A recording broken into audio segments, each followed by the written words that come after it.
This meeting is being recorded. We are back. Once again, this is round two with, I guess, friend of the channel now. Certainly, she's been awesome. She's been on a lot of the live streams. It was a great interview we did before. I'll link it somewhere here, somewhere up there. Click on the link. Corey Schaefer, welcome back. Thank you for being here. Thanks for having me, Cameron. So, the last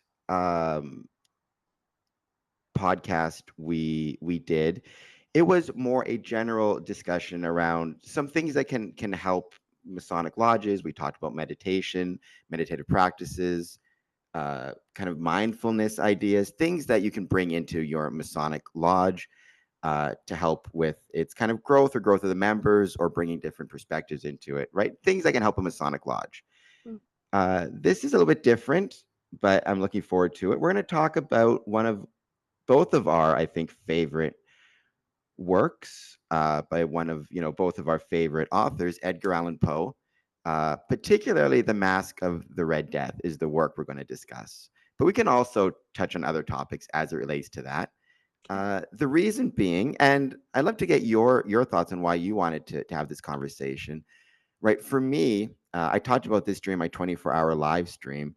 I think, and this is the way my mind works because I'm so steeped in it, right? Mm. I think The Mask of the Red Death, there are some valuable lessons that we as Freemasons, or myself as a Freemason, can take and apply to our Masonic experience and our lodges. And that is why I kind of enjoy discussing it and examining it. For yourself, first, what is it about kind of the work that you like, and also, what is it? Why is it that you wanted to come on and have a discussion about it on a podcast? For one thing, I just really enjoy other people who really enjoy talking about these things, just talking about them. Um, and also an invitation, maybe in the discussion, right? To open the doors to look at these things uh, more holistically, right? Like even as the information on the internet starts coming out and there's kind of this impulse to share things or just look something up and kind of assume that we know what's going on.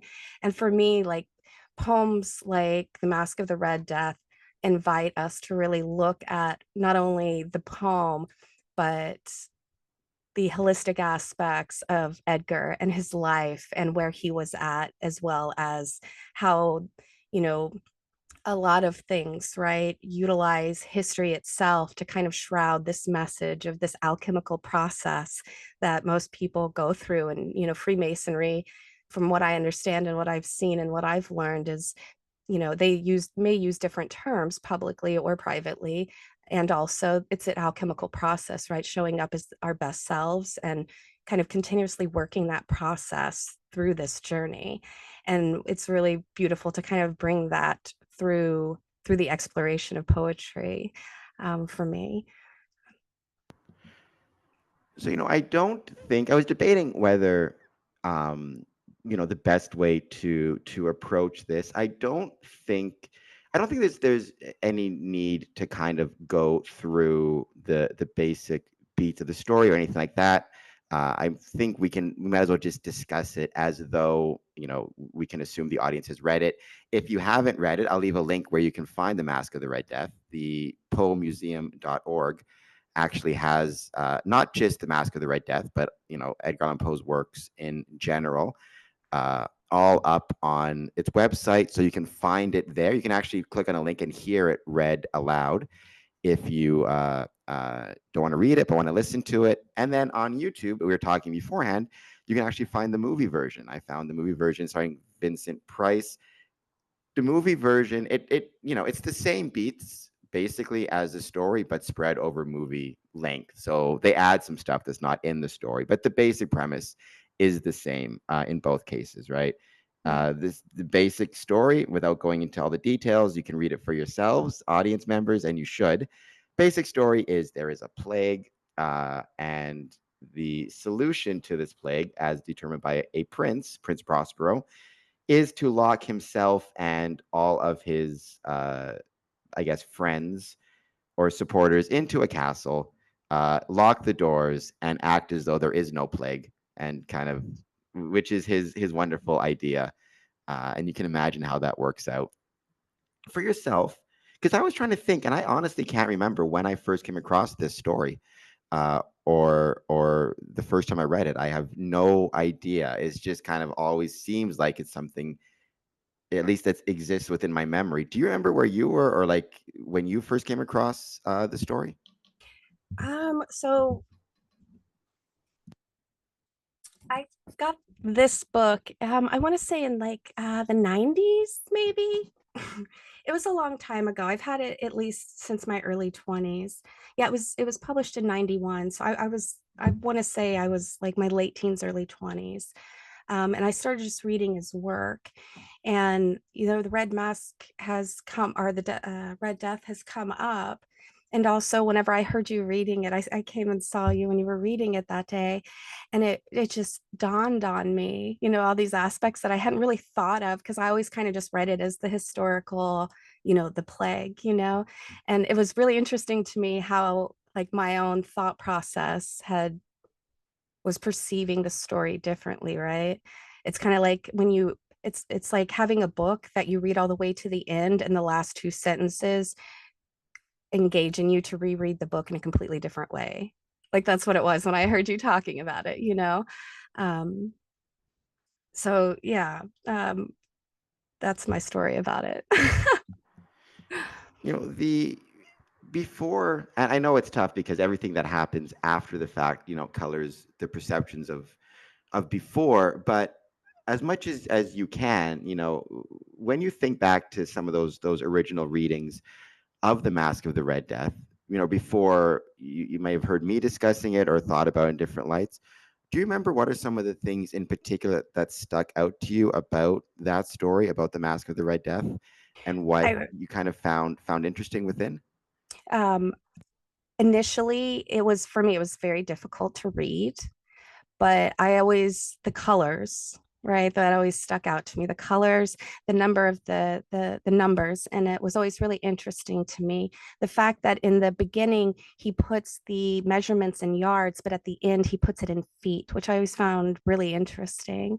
And I never really looked much into until, I've kind of reflected after being there on your live.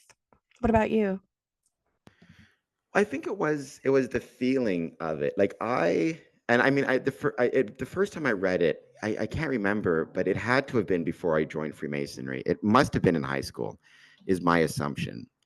So probably for probably 5 or 6 years before I joined Freemasonry is the first time I read it, and it was one of my favorite feelings to experience in media of any sort is that kind of feeling of something is wrong, but we can't quite put our fingers on that tension of we know something's amiss, but we don't quite know exactly what it is, or we're trying to ignore whatever might be amiss. So the feeling. One of my favorite movies, um, which I saw around the same time I must have read the book, honestly, probably maybe a year or two later, was or is still Mulholland Drive by David Lynch. I adore that movie, and there's this great scene, which if you're a fan of the movie, you may have know it, called the Winky's Diner scene, which you can find on YouTube. They posted that one up.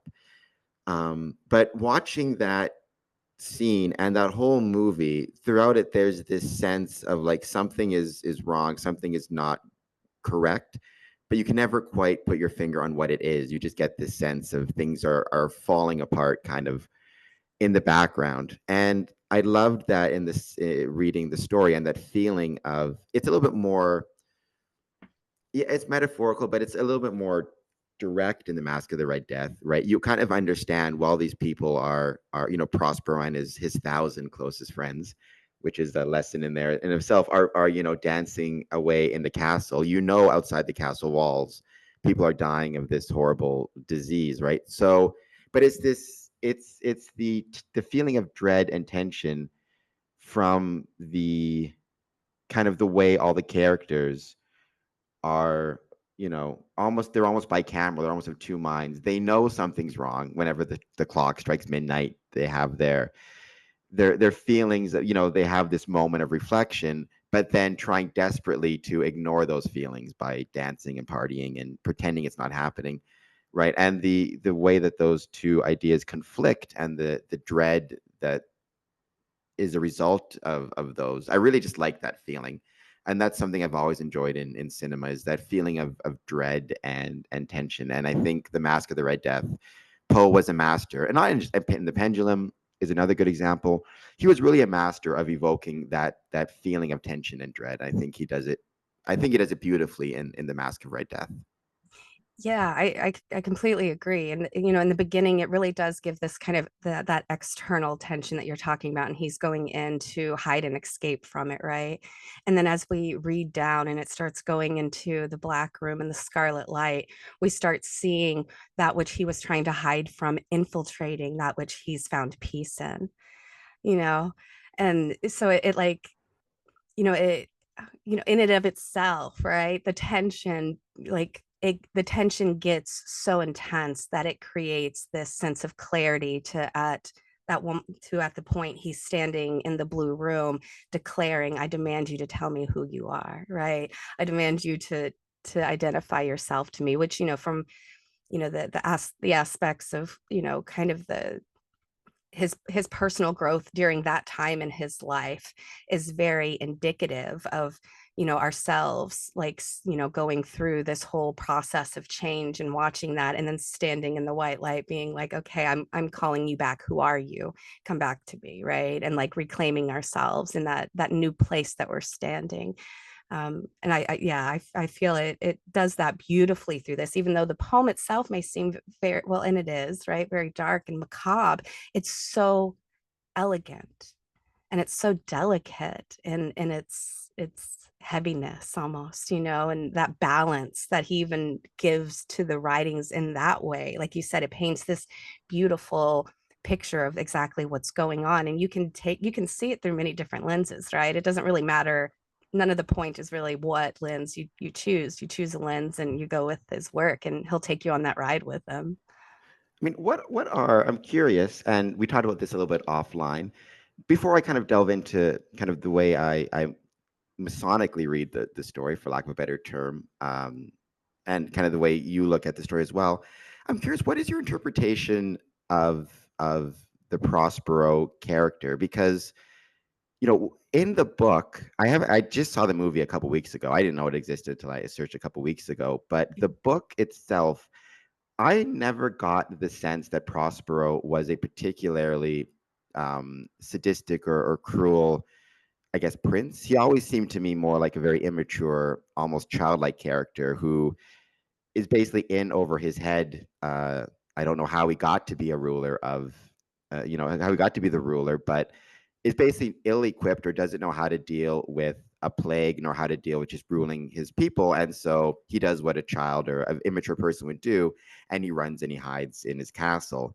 It's interesting, for whatever artistic reason or otherwise, in the movie, um, Roger Corman, the director, and Vincent Price play him as much more of a sadistic character.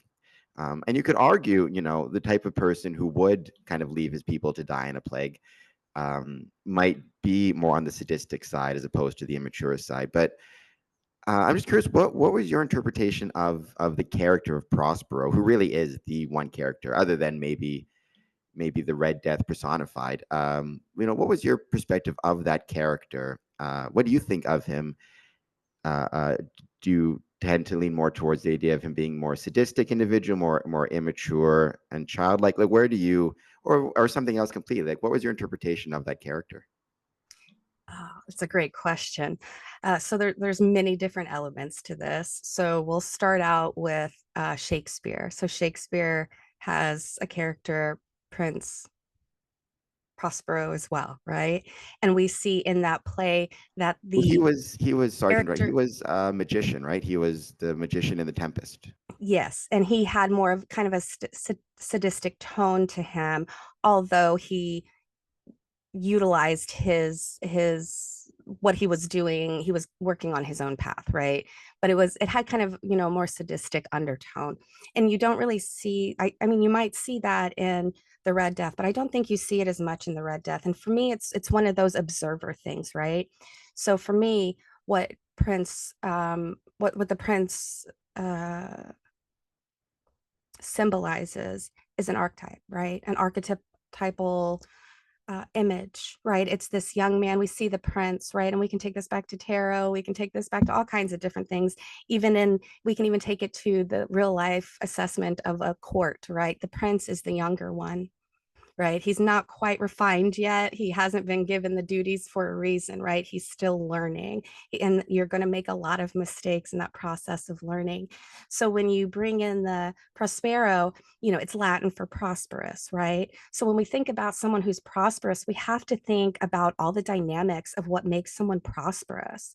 Generally, they're ambitious, right? Generally, they have these elements that, if left unmatured, can turn into really devastating outcomes for a lot of people. And for me, whenever I read The Masque of the Red Death, what I see is a man who is of himself releasing his own immaturity to be able to go through the process of what that looks like so that he can pull it all back together, right? Because you have to you have to release, like, if you're a prince and you're going into being a king, right? If you're making that transition, you have to kill off the prince to become the king. You cannot become the king as the prince. It will never work, right? So once again, we see that alchemical process that's actually playing out in real life, because you can see how a hierarchy works, and that's how it works. And that happens in the physical body through these processes too. So when we look at the word prince metaphysically as well, it's someone who intentionally takes on the process of personal growth for the sake of something larger than themselves. That is what a prince is, because they have a nobility about them naturally. So, the character himself, through his sorcery, right? His alchemical sorcery, because we do, right? When you live authentically, things just seem to happen easier, right? And it may be perceived as magic from the outside world, when all we're actually doing is really, you know, embodying ourselves, and we're stepping into our own kinghood, right? Our own kingdom. Um, but through that, the goal is, right, to get him to a place where he can have achievement of prosperity without the need to have that immature side of it, which is greed and hurting other people and not being cognizant of where his people are. Because if you're a king, you your people, those are your people. Like, you have a responsibility to those people, right?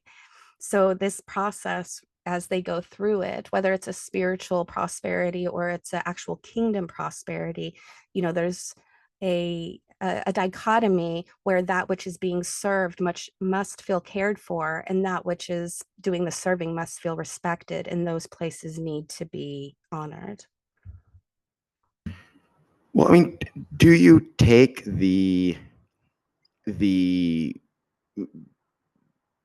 Mask of the Red Death? I mean, obviously, it's a fictional account, but do you read it, as literal in terms of what's happening, relatively speaking, right? Because based on my reading, my assumption is at the end of the story, spoiler alert, I guess, but at the end of the story, everybody, you know, it, everybody, including the prince, has passed away of the Red Death. Um, right?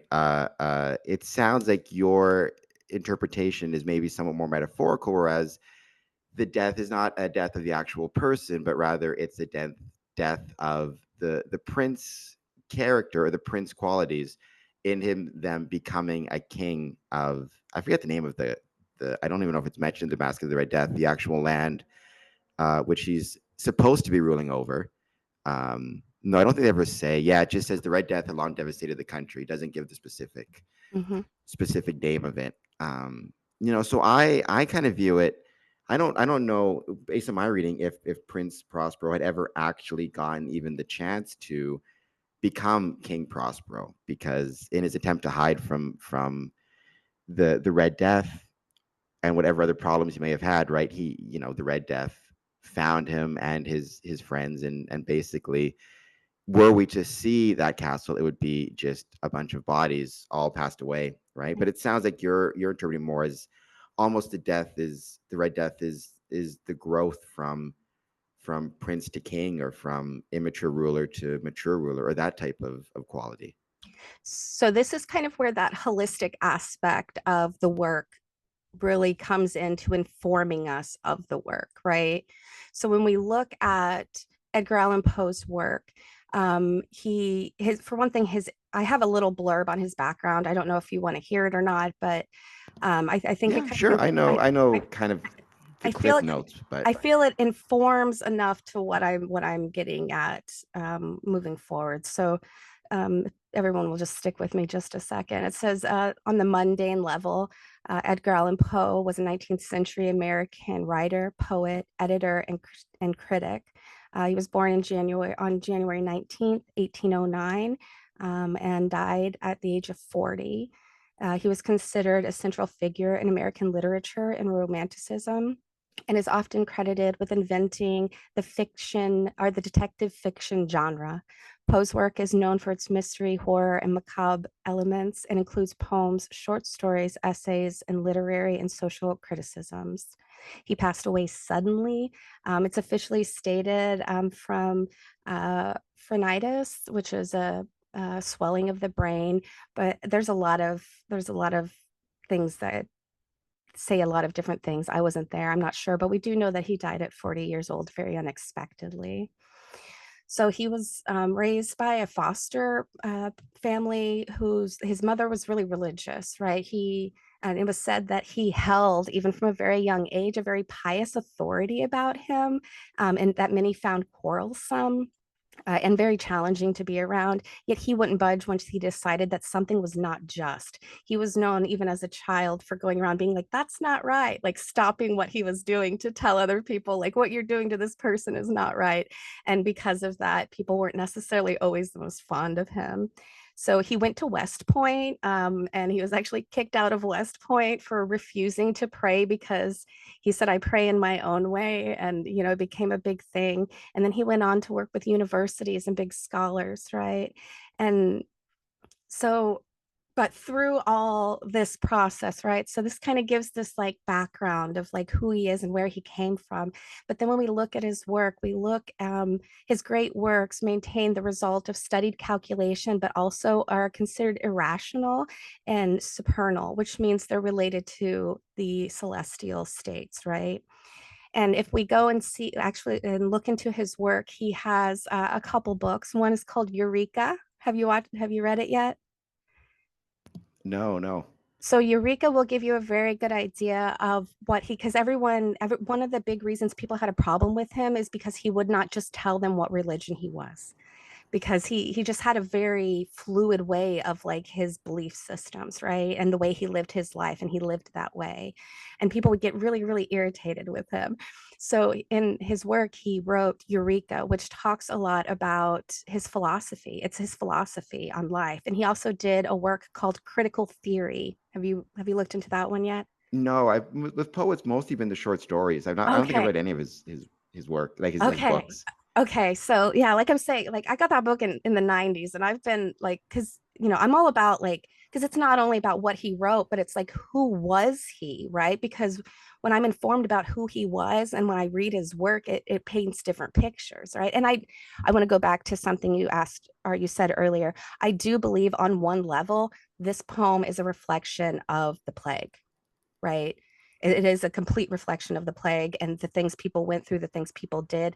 And also because he has works like Eureka out there, and he has works like Critical Theory out there, and because I see the patterns of his life play out, what I also know is he was huge on the alchemical process. So when I heard you read Masque of the Red Death back to me, what I heard was a point in time in his life where he had done a lot of work and he had attained what some may call the philosopher's stone. And then he realized that in maintaining that, he had to let it go in order to move forward. And that's a really difficult thing to do. That's a very difficult process, not only to get to, but then to have like that kind of like, oh, even this I have to let go. Oh no. So when I read through the chambers, especially as I read through the colors of the chambers, what I see is a man, who's going back through these spirals of his own process of knowing thyself deeply, right? And you see him rearranging things in rooms, right? Because he comes into the room, he's not changing the room, he's not trying to change the color or anything. He's just moving around embellishments that he knows will work better in certain places, right? You see that throughout the poem. And then just like every ending of that process, you've seen all the light. Now we must go to the dark. You saw all the pretty stuff. Now it's time to face what you don't want to face, right? And then here what we see is he talks about these heavy velvet curtains, right? And the scarlet light that comes into this dark room in a way that is what is it called, gnarlsome, I think is the word he uses, or something like that. And so it paints this really, but when you look at that from a more symbolic lens, you really see that his understanding that he had to go into the dark to like get what he wanted. Everyone else was staying out. If you noticed, all of his friends stayed out the room. He was the only one who stepped into that room, right? And then when he comes back out and he goes back to the east gate and he looks back to the west, right, which is also very symbolic, he stands there and he looks at it all and he says, I demand to know who you are. So after he goes through all his colors and then he goes into his room of darkness, he goes back into the light and he says, I demand you to tell me who you are. Tell me who you are. And he stands there, right? And then he dies. Well, yeah. I mean, it's interesting because after he dies, the other revelers then go into the room after the fact, right? Prince Prospero is the one who goes in first, and then dies. I mean, I've kind of always, as literal as you can take insanity, it always struck me as my assumption was at that point, everyone who was left alive, who knows how many there were, had basically gone insane, right? They were seeing um the personification of, like, you know they they were seeing the personification of the Red Death, the personification of plague, um through their kind of insanity. But Prospero had it. He passed away. They all rush into the room, and it says in the work, right? They all rush into the final room after he passes away, after he dies, and they go to kind of maul this being that they're seeing, only to find there is no form to it, right? I think they say, like, once they remove all the garments, it just, there's nothing beneath it, which I think is kind of the moment of kind of realization through the insanity that that they all had the Red Death and were all on death's doorstep, especially because at the start it says, it takes, I think they said, like, the entire, from catching the disease to death takes half an hour at the start. So it's one of those things where as soon as people start dropping, you're probably going to have a very interesting, I don't know what it'd be like to be in a room and see people dying kind of within half an hour of each other, but I would imagine that would be quite the mental toll. But it is interesting, as you say, it is Prince Prosper who enters the room first before any of his I don't know, friends, revelers. They use different terms for it, right? And he's the one who initially, maybe he's the first to realize what's happening, or he's the first to be willing to address what's happening. Is kind of the manner in which I tend to read it, right? Yeah, I like everything you say there, and I agree to definitely. And also, right, um, from another perspective, 1,000 is a very significant number symbolically, right? And it goes to the number one. But you'll see it strewn out in the thousand throughout times in teaching.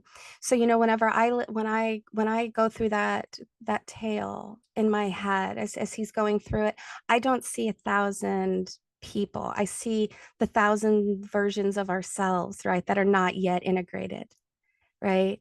And that gets stirred up through the process of going through the rooms of the alchemical process. And going, and whenever, as you talk, he dies, they go into the room only to realize nothing was there. So he demands, tell me who you are. Well, in order for something to be born, something must die, which is why he dies, right? And then all those pieces of him, all those pieces left of him come back together, and they go back into the darkness together. They're not separate anymore, are they? They're not in different rooms, they're not having different parties. All of those thousand are in that room together, only to realize that it it's it, right? um I don't know, thoughts on that? Well, I mean, and it's interesting. The movie kind of touches on this a little bit as well. There's definitely an element of, and this is something I think you can sometimes see with immature people as well, where to what extent does the prince actually view the people he's invited as people versus as just reflections of himself? Like, to what extent does he understand that these are actually human beings? He certainly doesn't seem to recognize that of his subjects. Again, locking the gates on them and basically leaving them to die in this plague. But even the people within the the castle itself, you get the sense that he doesn't necessarily he doesn't care if they're happy or not. He cares if they're happy, he cares as to how that reflects upon him. So if they're having a good time, he feels that that implies something about himself. He's not interested in them being happy for their own sake. Rather, the extent to which their happiness will reflect back on him as being some type of great ruler, or he'll be loved by the people, right? He's more interested in being loved than actually. And so I think he definitely has a tendency to view he looks like he views people more as reflections of himself as opposed to individuals with their own thoughts and desires and wants, right? Which I think is a tendency you sometimes see amongst immature people and immature rulers throughout history. They don't really understand that the subjects over which they rule are actually people who exist, as opposed to just subjects that reflect upon him.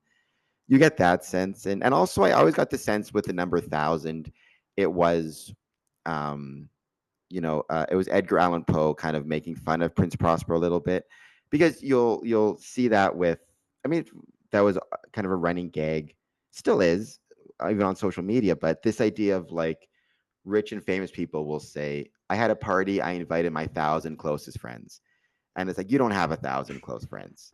You're just trying to big yourself up. You have 20 close friends at most.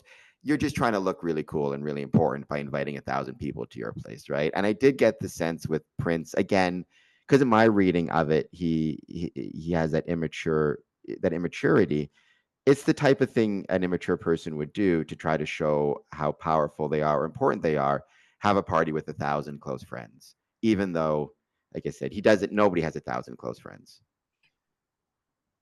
Yeah, there I actually wrote something about that because um as it talks about the friends, that's what it was. The word uh courier. Am I pronouncing that correctly? I Oh, actually sorry, wrote something about courtiers. that because Yeah. that's the so the courier. So I looked up the etymology of courier. So this is what it says about the etymology of courier during that time.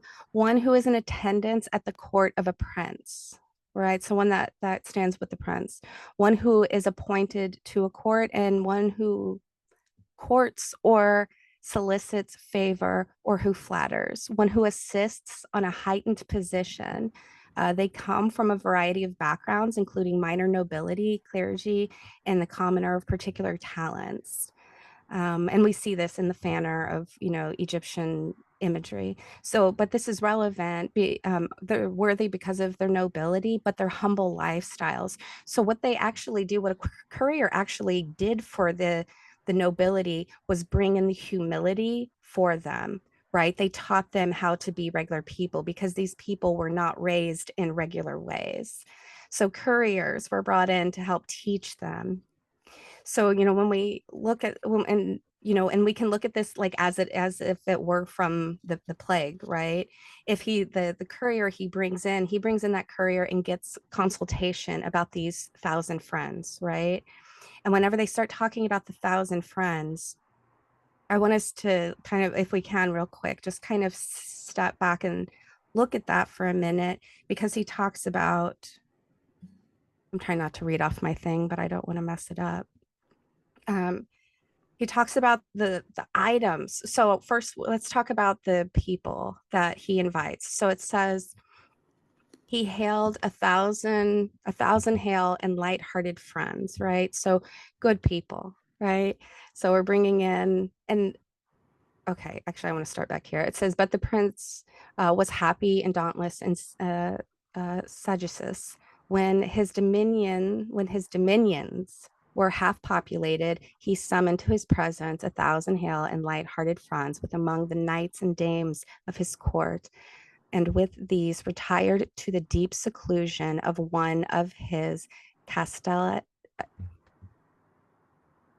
castellated abbeys. Okay, so what we kind of see here, if we look at this in the ways of the etymology of the words, and if we look at this kind of in that more esoteric way, or that kind of more symbolic way. So the dominions themselves is just an authority over, right? So what we could say is, especially when we go back and we look at the happy and the dauntless and the Sadducees, is that he's coming into this from a holy place, right? He's coming from these three places of like being aware, being disciplined, and being wise, right? And so when his dominions were half depopulated, so when he got to this place of having this big thing, like you said, he's like greedy, he's got all the immature stuff, he's not seeing his people the way he should, and he realizes, whether it's from his dad or someone else or himself saying, hey, I need to change this, right? He has this aha moment. And as he has that aha moment, he prepares for that aha moment and depopulates his dominion, right? He depopulates the thoughts in his mind about his greed. Where's my greed coming from? Where's this coming from? Right. And it says he summoned to his presence.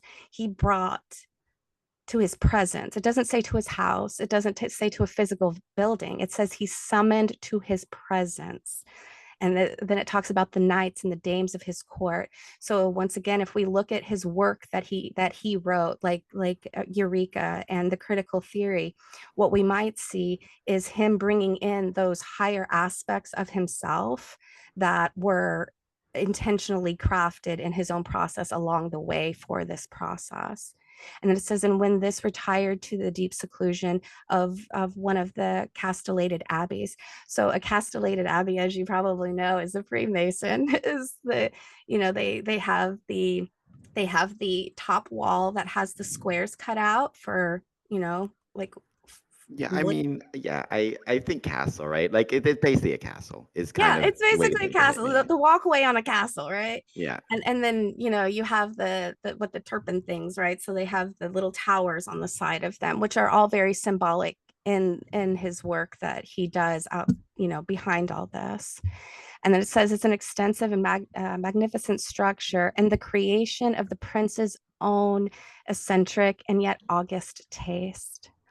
And what so he completely designed this, right? This is a creation of his ownness, right? Once again, it doesn't even, it's not talking about these other things. It's talking about, from my perspective, this reinforced area within inside of himself that he's now willing to engage with to be able to release this very immature aspect of himself. And a soft and lofty wall girdled it in, right? So it's girdled in. So once, like kind of what we talked about earlier at the crossroads. He's standing in the middle of the crossroad. He's standing in that space in between, and he's girdled in by these walls, right? These four aspects of himself that he needs to be able to get over or get through, rather, right? To be able to kill off himself, to be able to be rebirthed as the king he's meant to be. And it says the wall had gates of iron. Once again, iron, when we talk about iron, it's a vital element, right? The earth's made out of it. It's also, once again, an alchemical symbol, as well as works throughout his own work. The couriers, we've already kind of talked about that, but it talks about them bringing furnaces and massy hammers, and the bolts. So a furnace, as you know, that's that burning process. In order for someone to start the alchemical process, the very first state is the blackening state. You have to burn it off. You have to burn off all the impurities, right? Just like if you're smelting I, you know, ores or what, just doing metallurgy. You have to burn off all the impurities to be able to get the purest form of what you're going for. And then, as you probably know what a massey hammer is. You know what a massey hammer is? Well, I think it's a blacksmith hammer, right? If I'm not mistaken, I could be wrong. Yeah, it's the first blacksmith's steam hammer, powered steam hammer, basically. So, and then welded the bolts. So, I mean, if we really think about what he's saying here, would couriers, he's having this extravagant party, and then all of a sudden there's just people running in with furnaces and massy, like steam Well, powered but I hammers. mean, they're running in to lock the gates, right? I mean, that's why they're running in. They're running in because once he gets his, even the term sagacious, I think is a little bit of a of Edgar Allan Poe kind of taking the piss out of Prospero because um sagacious means kind of to be wise. So you have this situation where um uh if you take it kind of as a literal thing, you have the plague, the Red Death, kind of pick your term, and at a point where 50% of the population under Prince Prospero's rule has been decimated by this plague, right? What the prince decides to do is gather 1,000 uh, hale and lighthearted people and bring them to his castle. And then the reason, that he brings in the furnaces and the blacksmiths is basically he's melting the locks on his gate so no one can get in or out, right? So it wasn't so much that he was doing it out of he was they were there to basically lock everybody in and keep anybody outside. So so the other 50%, I guess, could pass away and wouldn't, interrupt him. Yeah. Uh if he and then, you need them to stick around because I don't know what Prince Prospero's plans were once everything finished. But my assumption is sooner or later he would want to leave again. He kind of just believed he could wait it out. And so, once you'll need those same tools and equipment again to basically remelt the gates to open them or to kind of bust through them. But the whole thing was of having those people there, right, was to keep the gates basically locked, right? Because he says, right, the courtiers having entered brought furnaces and massy hammers and welded the bolts. So he basically welded the door closed. It's kind of the equivalent of putting a key in a lock and breaking it to keep somebody from being able to open the Yeah. door. Yeah. Yeah. Yeah, So once again, yeah, from, if we're reading this specifically from the perspective of the plague going on, and these being characters within the plague, yes, 150%, I agree with you. Those things, happen. And also, once again, when I take the totality of the work, you know, and I take the totality of the person he was, and I read through this, I can't help but see that multi-dimensional aspect of his views, and how they play out in his work. I mean, if from a metaphorical perspective, Prince Prospero is kind of a stand-in for Edgar Allan Poe. He wrote this in 1843, so he would have been, I forget how old, 20 something, I think, off the top of my head. But if it is that, Prince Prospero is almost a metaphor for Edgar Allan Poe and Edgar Allan Poe's desire to kind of burn off or remove some of the more immature parts of himself and to kind of grow into whatever the next level should or could be, then certainly I think you can sense in the Mask of the Red Death a very some very conflicted feelings towards that growth. He certainly seems, or at least the prince seems rather you know un rather unwilling to grow. I mean, at the end, even when he confronts the the personification of the Red Death or the personification of personal growth or whatever it might be, it does not seem to be a confrontation that's born out of any type of excitement or happiness about the prospect. It seems more he's almost angry that this being has entered, the fortress of solitude, his castle, right? Yeah. So certainly, from if Prince Prosper was a metaphor for the author in some ways or a stand-in, then certainly it would indicate, I think, at this point when this work was being written, that Edgar Allan Poe had some very mixed feelings, perhaps about his growth or his life path that he was taking and whether he wanted to pursue it. Yeah, I'd say that's very accurate. He was known for being very conflicted, and it comes out in his work as well.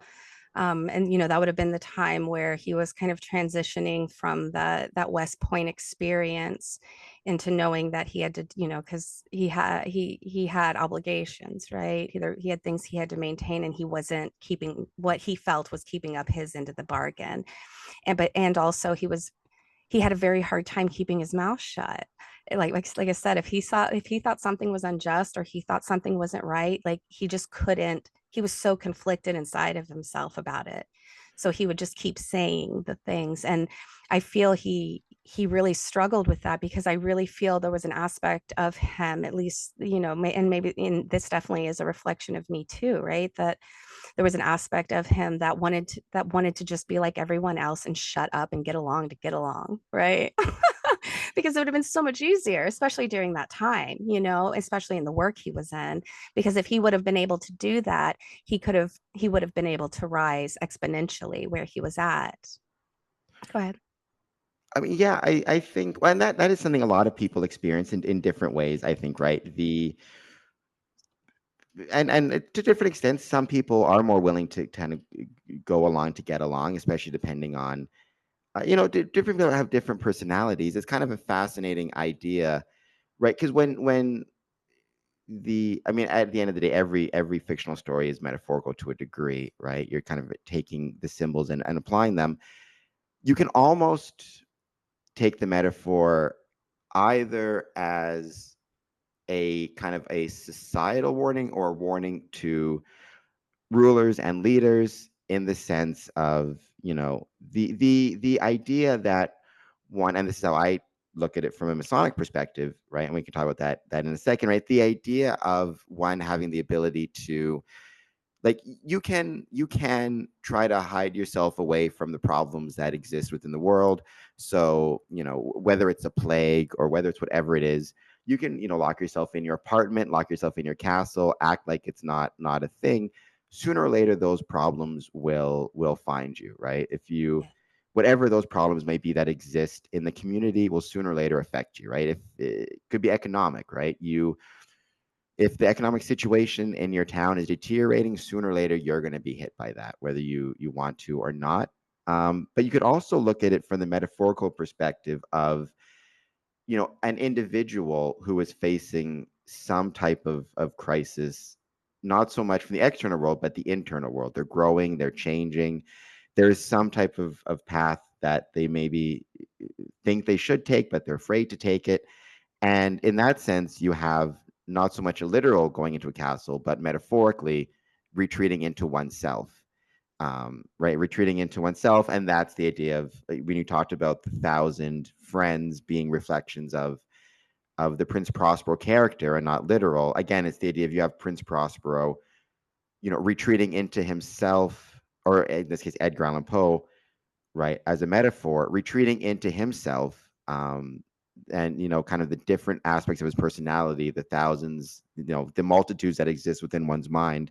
He kind of retreats into that, but sooner or later, in the same way, the outside world will force its way onto you, whether you want to or not.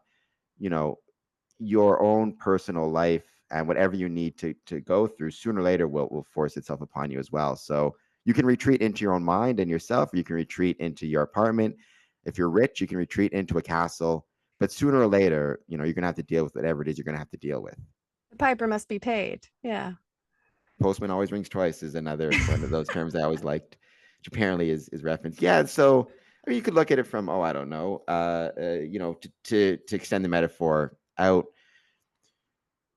Let's say Prince Prospero or Edgar Allan Poe. I don't know if he was or not, or like anybody, right? If you're, let's say, the victim of childhood abuse of some sort, and you grow older, you can choose to retreat into yourself and not think about it. But sooner or later, if you don't try to get some help and talk to somebody about it, those problems are going to come for you, right? Or those memories or those repressed emotions are going to come and affect you. So it's, in some ways, you could argue the entire metaphor of the Masque of the Red Death is deal with what you need to deal with, because you can't hide from it.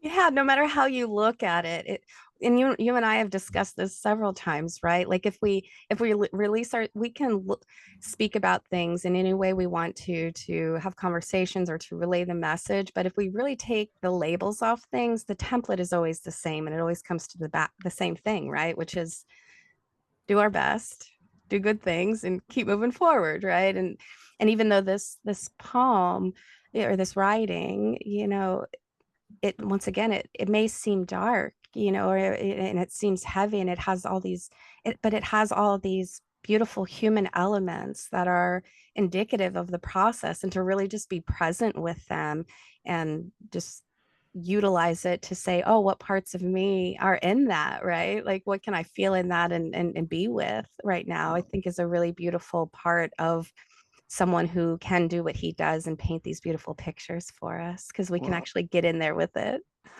and I mean, and certainly if you do, I think, kind of have the more, like the more metaphorical interpretation of the work, right? And view Prospero almost as a metaphor for Edgar Allan Poe, then there's, I forget who said it, right? But uh, we should let our ideas die before we let ourselves die. Yes. So almost, right, Edgar Allan Poe killing Prospero would be in some ways, a hopeful ending, in that he's allowing the immature or the princely part of him to die, and he lets that die in the story, and then he matures as a person, and the author becomes more of a, matures through that process, right? That's the king be born. Yeah. uh, which again is one of a hopeful way to read it. Certainly, you get the kind of that element, and again, depending on how you want to view it. If you view Mulholland Drive, which I talked about earlier, especially the latter half, in that metaphorical way, you could argue.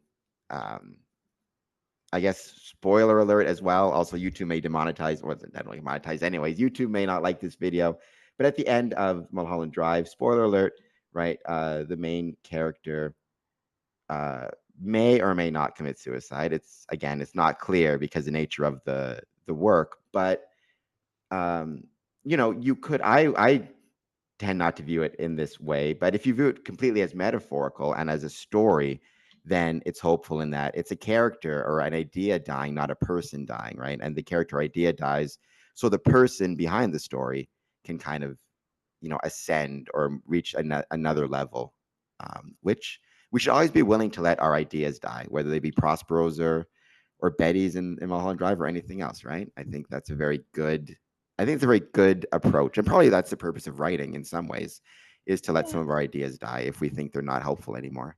Yeah, I completely agree with that. Yes. I have to watch this. What did you call it? Mulholland Drive? I love Yeah. Mulholland Drive. It's such a good movie. I'd love to learn your thoughts on it because I love your thoughts on the Mask of the Red Death. Although for me personally, I tend, I think, to take it much more Tell me. literally, right? I do take it more. I've always taken it more as the warning of, again, the metaphor overall. The overarching metaphor is deal with what you need to deal with, right? Yeah. And don't try to hide away from whatever problems you may have because they'll find themselves, right? But I think, the reason why I love the Masonic qualities of it, or take it as a warning, is I love the line. Well, I mean, I hate the sentiment behind it, but I love Poe as a writer because he expresses this sentiment so well that I so hate. Right? He says, um, "The abbey was amply provisioned with such precautions the courtiers might bid defiance to contagion, as though you can keep the flu out with gates, but that's a whole other story. With such precautions, the courtiers might bid defiance to contagion. The external world could take care of itself, right? And that line, again, I mean, I love the way it's written, but I hate the sentiment, and I hate the fact that I hear it so often, even in Freemasonry, which is Yeah. this idea of like, and it's not just Freemasonry. I sometimes find it. I don't really attend church much, but when I go to church, and there's this idea of like, be in the world but not of the world. Like, we should care about what happens. Certainly, a ruler should, Yeah. but Freemasons should care about what happens outside the lodge. And I've said it a million times, right? You cannot separate the success of a Masonic lodge from the success of the communities in which it's located, Yeah. right? And so often, and that doesn't mean, because we shouldn't, and I'm proud of this, right? Freemasons shouldn't discuss politics in lodge, shouldn't discuss religion in lodge or anything like that, but Freemasons should care about, like, what is the economic situation of the community in which we are located.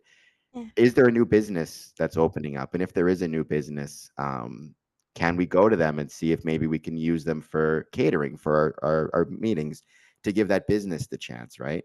It's Yeah. like, no, the external world cannot just take care of itself. Freemasons have a responsibility to care about the external world. And I do think, this is just me speaking, historically, one of the ways that we as Freemasons went astray in the 70s and 80s, even in the 90s, though it got better, was this seemingly turn to being insular.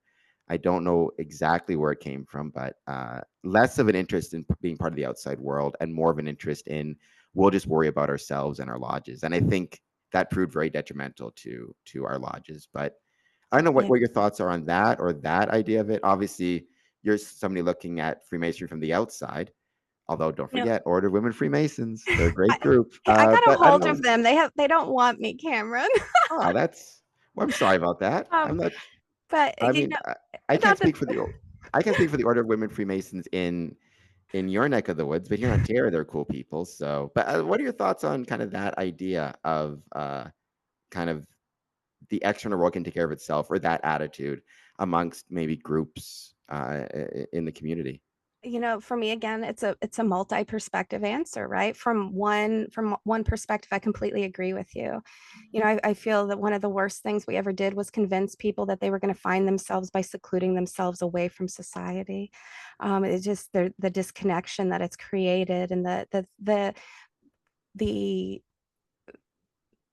the things that resonated from it that we couldn't even begin to be prepared for, right, have been detrimental to many societies and homes and families. So I'm 100% with you on that.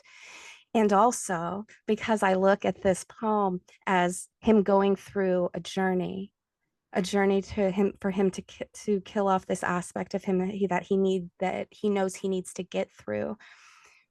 What I know about being in that place is you have to be able to sit in a place for a little bit of time for that process to actually be killed off, because you can't have the noise of the outside world like infiltrating that process, right? But it's not but I'm not saying meaning like going off for 6 months. I'm saying sit in your basement until like you get it, right? And then like go do what you got to do, and only do that if you have the ability to do that. Like, don't do that at, if it's going to impede your family, your friends, your life, right?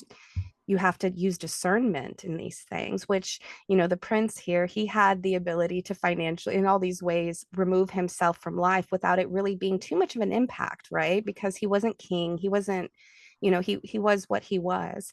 And so if I'm going through this alchemical process and I need to make this big change in myself that allows me to kill off an aspect of myself so I can be reborn, yes, I'm going to protect myself in that and let them do what they need to do for a little bit because they'll be there when I get out, right? Once again, with the understanding, I'm not going to be there for life and that Although, I mean, everything else is taken care of. Um, in that case, though, it's because in that case, it's because if you change the sentence, the external world can take care of itself. If you change that sentence to the problem will take care of itself, right? Then you kind of get to that same place of what you're talking about. So in again, if you take it literally, it is an external world problem. If you take it metaphorically, it's an inner world or inner mind problem. But either way, again, it goes to this idea of addressing, whatever needs to be addressed. So in the case of a literal plague or a literal, literal plague, literal external world problems, mhm, addressing it means, being a part of the outside world and caring about the external community and things of that nature. yeah, If it is an issue, let's say there's past trauma or some type of issue that you're dealing with internally, memories coming up, whatever it might be, uh, then going down into a basement or going down to a secluded place and dealing with it yourself, that might still be the best approach to take, right? I yeah, think again, it's almost a matter of if instead of the external world can take care of itself. I mean, I focus on that because again, as Freemasons, I think one of our biggest mistakes was becoming too insular and focused on ourselves and not the world outside the lodge rooms. But if you want to take it as a metaphor for just problems, right? mhm, Then, the external world will not take care of itself. But by the same token, the problems will not take care of themselves. You have to take care of yeah, them yourself either.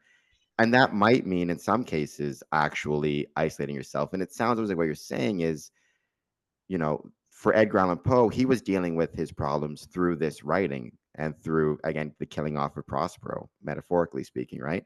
The killing of the idea of Prince Prospero so he could grow. yeah, Um, and so it's more the idea of recognizing problems don't just take care of themselves. yeah, Sometimes personal problems require a little bit of isolation for a time. If that makes you feel better, sometimes it means talking to somebody, sometimes it means both, and it means professional help. mhm, External problems in the world, sometimes it means, again, making connections with businesses and police and community groups. But either way, the biggest danger you can be is be immature as either Prospero was or immature as that version of Edgar Allan Poe was, and think you can hide away from the problems, either in yeah. your own mind or in your lodge room. Either way, it's still hiding if you're not caring about the world outside of it. Yeah, and that's all really great. I love what you said, and to, it's not even a matter of the external world or the internal world, especially when we come from Poe's works, right? It's the reflection of both, right? The understanding of the reflection of both. If it's going on out here, it's going on in here, and if it's going on in here, it's going on out there. And if I'm in a place where maybe I know I'm not where I'm supposed to be or I need to be, perhaps the most selfless thing I can do is to sacrifice all that's around to be able to come to a place where I can show up as a better version of myself in the position I know I'm meant to walk in. And for me, that's what this poem is about. Um, is that. And I, once again, on another perspective though, yes, it's 100% about the plague. This is, I'm sure many people wrote this just as regular people, like in their journals, like something to this effect, right? Yeah, Of this what's going on here. I mean, I mean, at the most, because there's always different levels, right? At the most literal level, I think it's about the plague or a disease, Yeah. Yeah.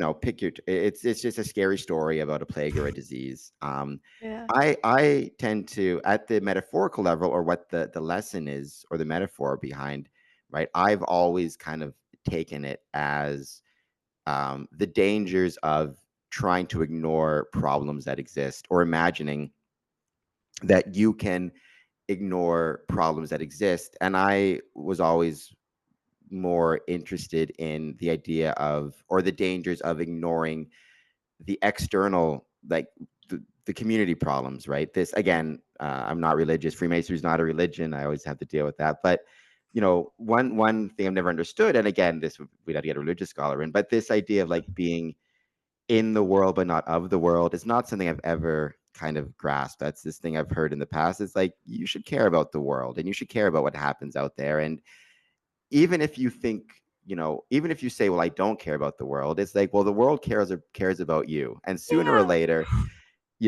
these problems, you can't just lock yourself away. And even I loved the next line after that. He says, the external world could take care of itself. In the meantime, it was folly to grieve or to think. The prince had provided all the appliances of pleasure. There were buffoons, there was improvisato, basically like comedians, magicians, Mhm. ballet dancers, musicians, cards. There was beauty, there was wine. All these and security were within. Without was the Red Death. So again, and again, you can, that one especially, I think, probably goes more toward the idea of personal problems, because how many people, like it says, it's folly to grieve or to think. And then he gives all of these distractions to keep people from grieving or to keep people from thinking. So, how many people in their own lives, view it as folly to think about or to grieve the loss of a loved one, family issues, childhood issues, whatever it might be, right? They'll view that as folly to think about those things. So instead, in the story, it's ballet dancers and buffoons, but for there it might be drugs, alcohol, sexual addiction, who knows what it is, right? Yeah. It's this idea of like, don't think, don't grieve, just keep doing things to distract oneself. Yeah, don't be with yourself fully. Don't be with yourself or your life or what's going on fully, because that's dangerous or that's uncomfortable. You know, I was I just had this conversation with someone earlier because they were talking about physically breaking themselves, and that's actually part of our program is having people take a medicine ball, and I have them do it in a very specific way, and when they think about, they're like, oh, I can't do it anymore. You keep encouraging them until they break, right? Because there's a beauty in breaking yourself, right? There's a beauty in letting that breakdown happen, because once that breakdown happens, you can face it, and then after you face it, you walk away and you're like, well, that wasn't so bad. And my body's still here. I still have a check account. I still have a house, but you're not, but you feel lighter, and you're able to function within what's going on in the world, not trying to change it in the way of how you want it to look, but maybe be more open to seeing what's actually going on there and how you can be of service to filling the gaps. Yeah, and that's, again, I can definitely imagine it. And having worked in a jail in the past and probation officer, you definitely see people, again, viewing it as, they would not use the word, but viewing thinking and grieving as a folly, right? They're just Yeah. so busy trying to distract themselves however they can from having to think about these things. And then also, again, in the Masonic context, it's not, we don't have ballet dancers or anything like that. It would be great if we did, but it's, again, it's the Got some folly friends, of, Cameron. of like, we need to, you see all the time where you need to get through the ritual, we need to get through the meeting. You're not thinking about like the bigger picture. It's just one thing to the next thing to the next thing to the next thing, without actually, literally or metaphorically, without actually engaging in the problems the community might be facing, right? And so I just, yeah, I love that quality. And this has been a really great conversation, because again, having talked to you, it's it never really occurred to me, but you definitely do see an internal struggle in the work as well. I tended to view it as primarily the again, it's a prince hiding away from the problems within the world. Um, but you could, you made me look at it almost as the author hiding, or the author metaphorically creating a character to hide away from his own issues, and then in almost some ways it changes the ending for me, and it makes the ending weirdly more optimistic in that, Edgar Allan Poe has killed the immature part of himself and has dealt with his problems that the Prince Prospero version of him never could, right? Yeah. Whereas I tended to view it as being much more pessimistic, or much more of a warning, in that hide all you want, but sooner or later, whatever you're hiding from will find you, and you'd better just deal with it. It might be 1 month, might be 6 months, but sooner or later, you can't hide from these problems forever. But either so, it's interesting to have almost a more hopeful interpretation, especially of a story called "The Mask of the Red Death." Yeah, and and being able to just sit in both of those places.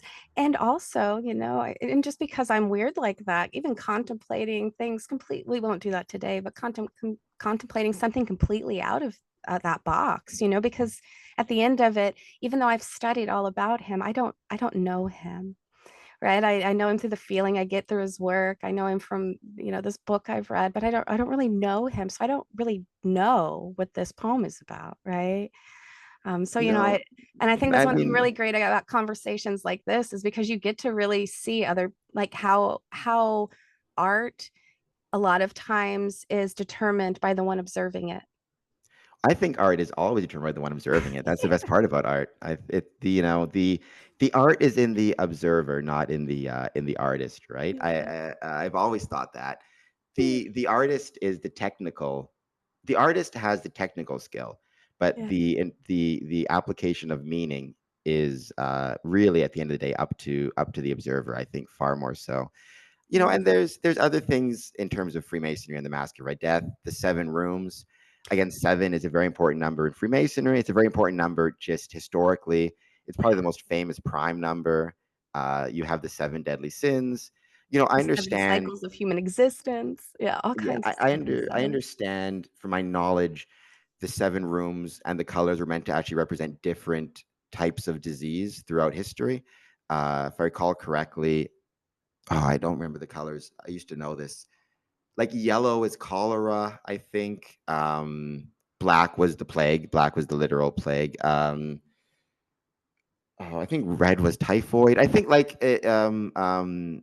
one was tuberculosis. So like the colors were meant to represent kind of different diseases throughout human history that took Yeah. us all out. Um, but for me, again, because we know Edgar Allan Poe knew something about Freemasonry. He was not a Mhm. Freemason himself, to our knowledge, but he had in the Cask of Amontillado, the character was a Mason, Yeah. and who ended up chained in a cellar. Uh, to be killed, which is a whole so there's that. But so I do wonder if the number 7 was also picked either consciously or subconsciously as some type of Masonic reference, as well as a reference to the different diseases, or just because again it's a prime number. Supposedly, if you ask people to think of a number between 1 and 100, the majority pick the number 37, and so 7 Really? is, yeah, apparently. I mean, it makes Hmm. sense because 3 and 7 are both prime numbers. If Mhm. you add them together, they make 10, which is a number people tend to like for whatever reason. Yeah. Apparently, that's what I read. I think it was Vsauce, some YouTube video, which doesn't shock me. Yeah. But yeah, so the fact that number 7 pops up, I think, is a really cool little Masonic tidbit. The understanding of architecture and the way it affects people is certainly Freemasonry. Although, if you look at it from the metaphorical perspective you had, right, they're not literal rooms precisely. They're more chambers within the mind of Edgar Allan and Allan Poe, and kind of going from room to room, the alchemical process, right? Because each room has the fire. The idea of, like, because that is, I think, how alchemists thought they could turn lead into gold, right? Was through burning process, if I'm not mistaken. So what's interesting about that part is he actually talks about the tripod being on the outside of the stained glass window and projecting in. So going back to the seven, so whenever I think about seven, and as I read through the colors of the room and which one has which, what I actually think of is the seven planets as known by the ancients and the energy that they bring into us and that we can actually pull into us to go through a lot of these ritualistic journeys to go through this process of the alchemical process. um so yeah, he brings the light in from the tripod. Go ahead with what you were saying though. Oh, no, no, keep going. I was just looking at something Oh. quickly. I want to figure out which the numbers are. But yeah, the tripod, the stained glass, and the idea of it casting shadows, which reminded me a little bit of Plato Yeah. and the cave. I don't know how that run the idea of whenever I see shadows in any type of literature, that tends to be the first thing that pops into mind. So, but no, keep going. Yeah, the illusion, right? The illusion that's created from these sources of light, right? So yeah, whenever I think about the rooms, that's what I really think about is those ancient planets and the energy that they brought in to his stuff. What's also really interesting with seven, I don't know like how much you know about this, but it goes through like all time and teachings, right? The heptagon itself being a sacred geometry, but the seven seals of God, the seven trumpet players, Buddhism, seven lives. Um, and it's really interesting because whenever I listen to your lives a lot, I think to myself, oh, well, that's in, Buddhism that I learned over here, or that's in, Egyptian mythology that I learned over here, or Greek mythology over there. And do you find like as a Freemason that like do you see other places where a lot of this stuff is used? Or are you just kind of like that's what we use in ritual and that's kind of like the focus of that information use for you? Well, you see it pop up. Like it's hard. It's hard to say because it's kind of blue car syndrome, right? I mean, if you get a blue car, you see blue cars everywhere. How much of what I'm seeing is actually legitimate versus how much of what I'm seeing is me putting my own interpretation on something that may have had a completely different, right? So certainly like and also Freemasonry itself, it's old, but it's not that old, right? Yeah. It's We won't talk about 300 to 400 years old. So, the number seven was a very important number pre-Freemasonry, right? yeah.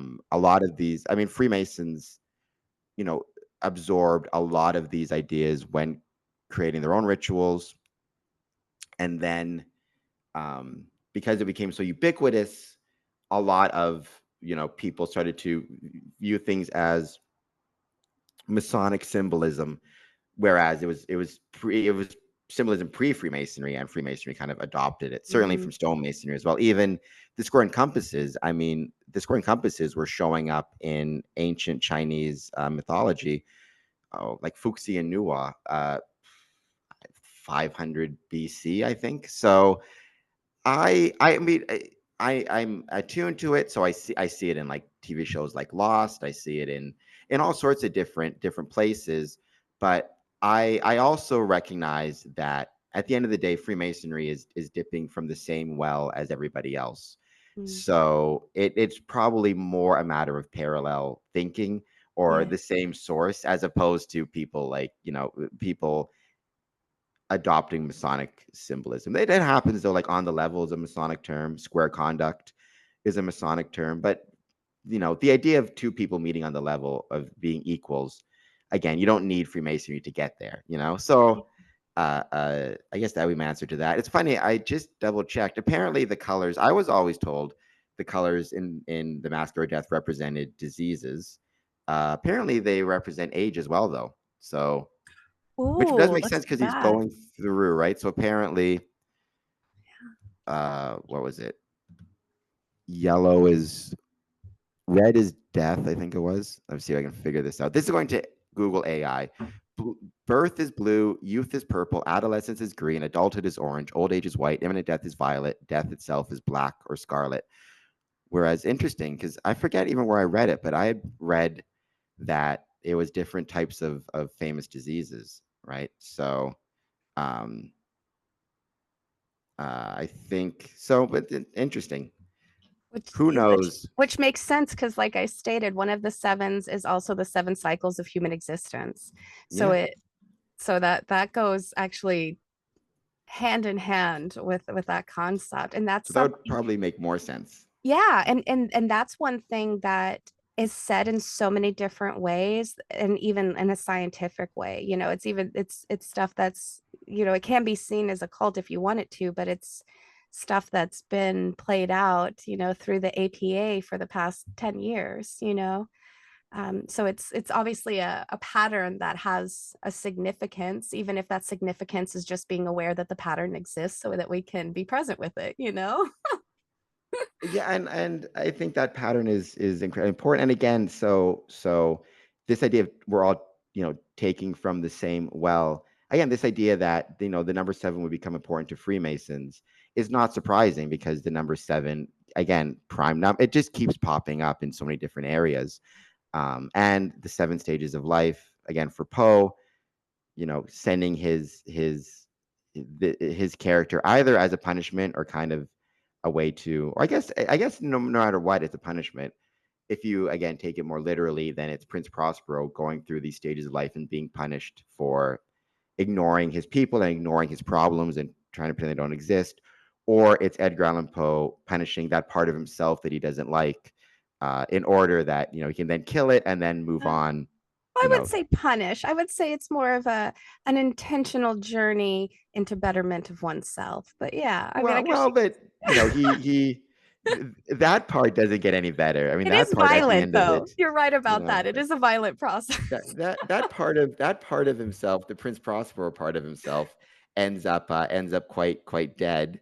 But again, maybe it's the idea that's dying, not a character, not a person. Just well, it's a fictional story, but it's the the Fine. thought that you're letting a part of you or part of your idea or just you're letting a part of you die so that a new part can come in, and you put the part you don't like on the page, on in the Mhm. story, right? Which again, Mulholland Drive, not to bring it back to that, but you could We're argue the gonna have to first. watch that on Tubi on one of your lives at Oh, it's such a 1 good movie. a.m. The You could argue, I don't know, it's one of those movies where it's kind of hard to explain, hard to talk without spoiling, but you could argue it's not about a writer, but it's about a person crafting a story, um, in order to try to deal with parts of themselves they don't like.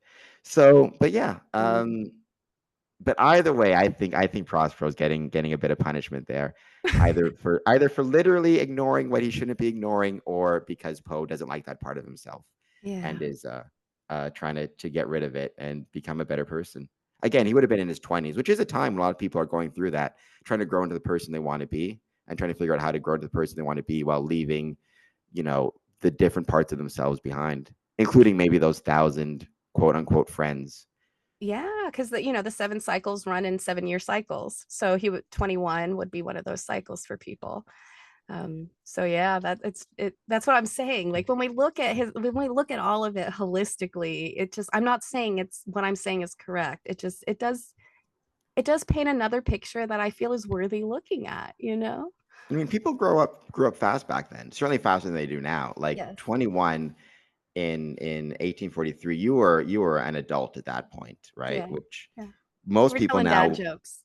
yeah, Yeah. most people now don't feel like they're an adult at 30. I don't feel like I'm an adult. I'm 41, let alone when you're 21. I tell people all the time, don't worry about it. The first 40 years of childhood are the hardest. Like, Yeah, don't worry about it. no one feels like an adult. We're just tall children.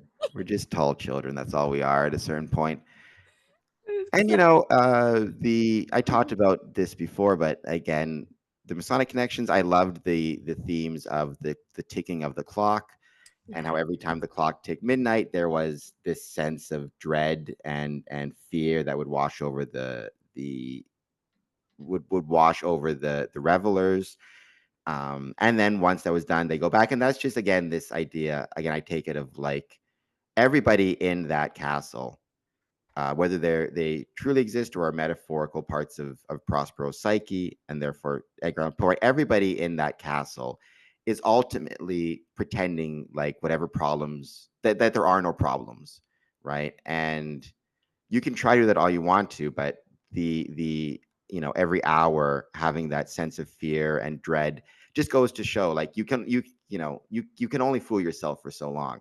Sooner Yeah. or later, like, what problems are being ignored, what the issues are, right? And you can try to ignore it and distract yourself, but the clock's going to keep on striking, so you have to kind of Yes. deal with that, right? And so when Freemasonry is just this idea again of, like, the average age of Freemasons in Texas, I was told, is 67. I don't know. I haven't double checked, but, like, time's running out unless you start making some changes and start thinking about some things differently. Yeah. And Oh, go ahead. I was going to say, and then for the personal side of it, right? How many people do we know who, let's say, are who knows, gambling addicts to cover up whatever issue they have, and sooner or later that bank account's going to run out. You have Yeah, to deal with somebody's it whether gonna you want to or notice. not. Yeah, someone's gonna notice that you owe them money. Yeah. Yeah. And I love what you said about this kind of this framing of the sacredness of time, right? Because it is something we can't stop, no matter how much we want to just stop for a second. It doesn't stop. And the symbology in the writing itself, I think, is really beautiful in that, because it talks, about the ebony, right? So ebony itself is a sacred wood, as you yeah, I think free or stonemasons themselves worked with it in very specific ways at points in time in history. But not only is it a sacred wood, um, but it's known for its refinement and its price point, right? Like it's a more luxurious thing, right? So it's not indicating, this clock that's just made of this basic wood. Like it's indicating the sacredness of this clock and the time contained within it, just by using this kind of ebony illustration of it.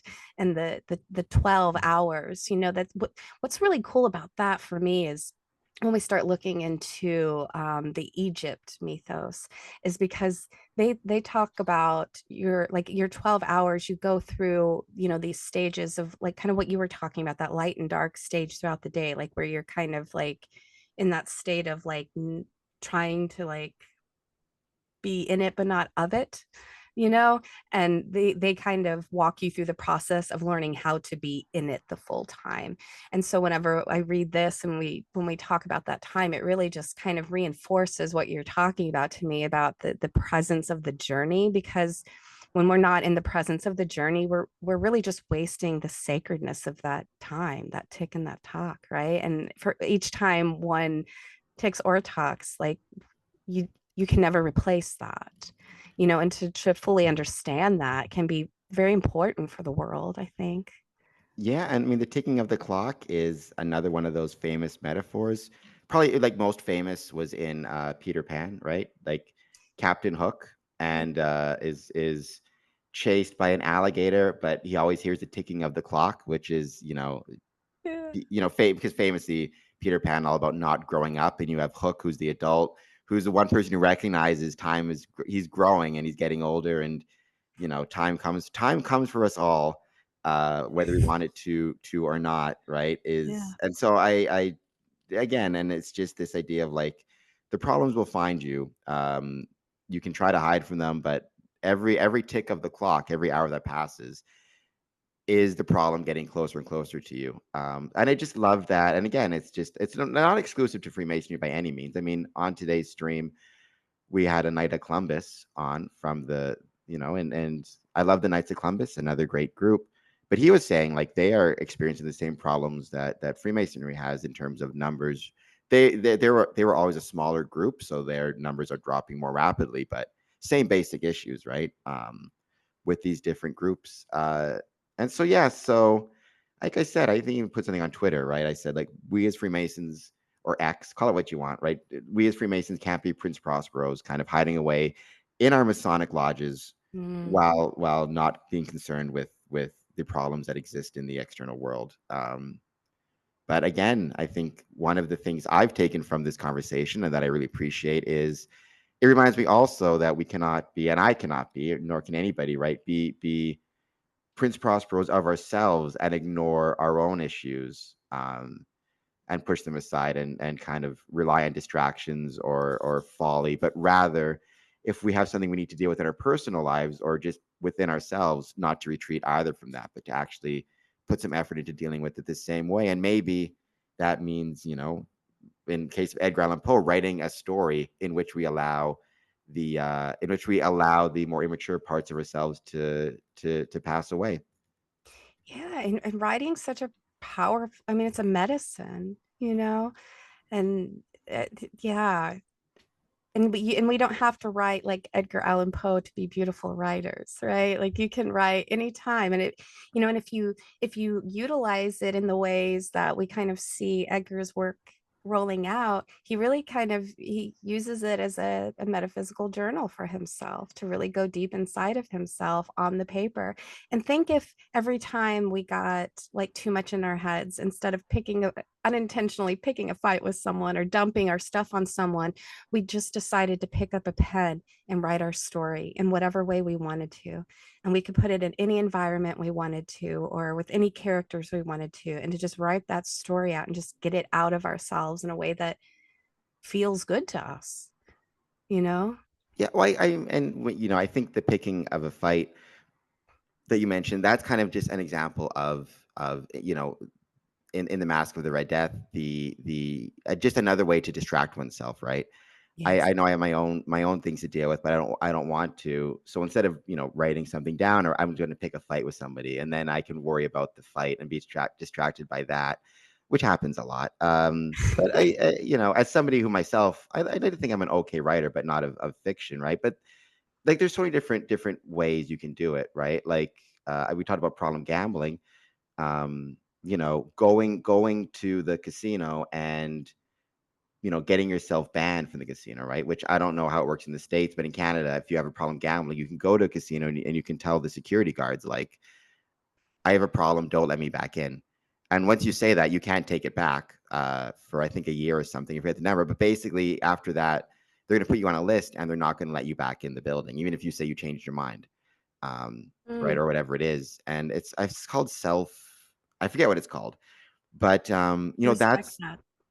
that could be another example of, again, of letting the immature part of yourself die and taking a step towards becoming more responsible in your life, right? So could be writing a song, could be connecting with somebody, could be meditating. So if you're not a writer, or you're not interested in that, I'm sure you can find some way to deal with that part of yourself you don't like in a healthy way, hopefully. And just make sure you deal with it before it deals with you, I guess, would be the moral of this podcast. That sounds good. Yeah. All right, well, thank you so much. It was a lot of fun, as always. Anything we can just give a quick, like, anything going on in your neck of the woods? Like, we talked in the past about meditation and things of that nature, but do you have anything coming up through your work, or people want to get in touch with you to talk more about your work? Any of that? Throw the how do people find you if they want to reach out to you to talk about, say, meditative practices, spiritualism, things like that? So you can go to my YouTube channel. It's just blackravenmeditation.com. You I, can ju- reach. I just realized I never even thought Black Raven is Raven Edgar Allan Poe. There, I have a hand with a screaming heart on my thigh as a tattoo. nice. Yeah. So yeah, I'm pretty big. When I said I'm into Edgar, I wasn't just pulling chains. So yeah, it's a part of my experience with Edgar Allan Poe. Um, and then core at Black Raven Meditation. And we have some things coming up. I'm not sure how that's going to look for outside participation just yet, but please know the things that I do, anyone who watches these are always welcome to it, but I you do need to reach out in some way and let me know, because the retreats and things we do are invitation only. So we would love to be able to open up the application process to anyone who's interested in maybe doing those things with us. So yeah. Awesome. Well, thank you so much. Let me know if you ever do watch. Maybe we can do a discussion at some point about Mulholland Drive if you watch it.